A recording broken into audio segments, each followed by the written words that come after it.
Okay, we're back again. Now, earlier we talked about water. Now we want to talk about how you use it. In your home, you're either washing your hair or you're doing the dishes. Now, that's what's called gray water. So, how much gray water do we have in our house? They say about 75% of it. So what are we doing with it? It goes into our septic tanks. We got to love our septic tanks. Invented about 150 years ago.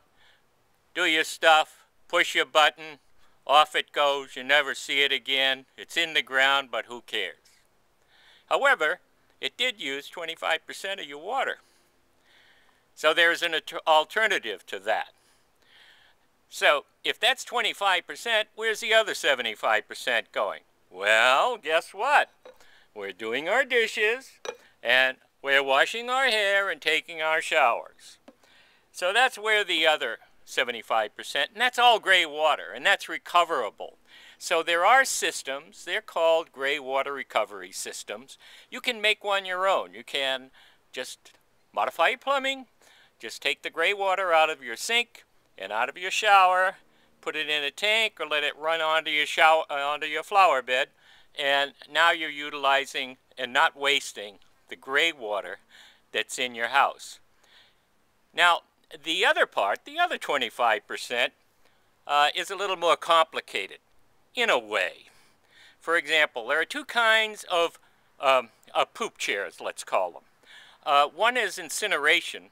That's like you're sitting on a box, and underneath the box is your toaster. It's a little more sophisticated than that, but what you're really doing is you're incinerating your poop. It's going to cost you about 28 cents. And that's an estimate. Now, what's important is you're not using any water. So you're saving 25% of the water off the bat. The other kind of system is called compost. Some people who own cabins use compost. Kind of a dirty job. You sit in your chair, it goes into a compost bin, and once in a while you get in there with a crank and you mix it all up, and I don't like that one. I don't think many other girls would either. They'd have to be real campers.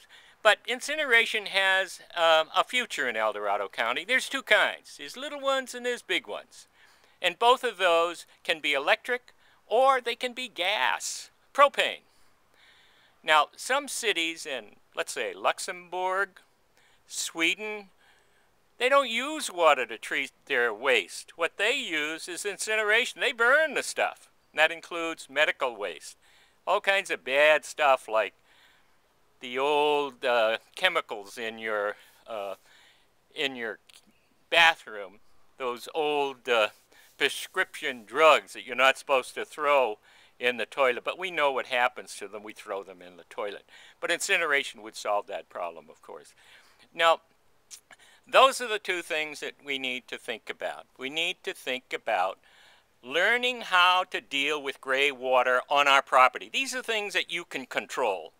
The other thing is to start to look up on the web, Google it as they say, and find out about incineration toilets and also how that can be used in a large scale for a city. These other cities have eliminated water waste treatment plants. You know what that means? That means eliminating a lot of wasted water. That means piping. That leads a sewer plant. I'm not saying getting rid of them. We have a love affair with septic tanks and sewer plants. They've been working for years. But we need a new kind of thinking now because we're going to be facing situations that we've never faced before. So we need to think about the alternatives.